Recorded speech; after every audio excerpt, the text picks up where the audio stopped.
Hi అండి, నా పేరు డాక్టర్ హిమబిందు రాఫాయకే నెల్లూరు.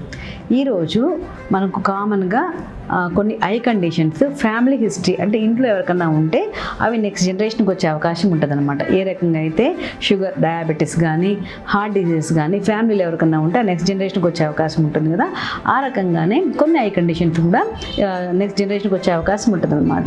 అవేంటి అంటే గ్లోకోమా, మనం ముందు వీడియోస్లో చెప్పుకున్నట్టు, తర్వాత రెటినైటిస్ పిగ్మెంటోస్ అని ఒకటి, అదేంటంటే రేజ్ చీకటి, కలర్ బ్లైండ్నెస్, తర్వాత నియర్ సైటెడ్నెస్ అంటే మయోపియా, సైట్ అంటాం కదా పిల్లల్లో అది. ఇలా కొన్ని కండిషన్స్, ఇంకా ఫ్యూక్స్ డిస్ట్రఫీ, ఇంకా చాలా ఉన్నాయి. బట్ ఇవి కామన్ కండిషన్స్ అనమాట.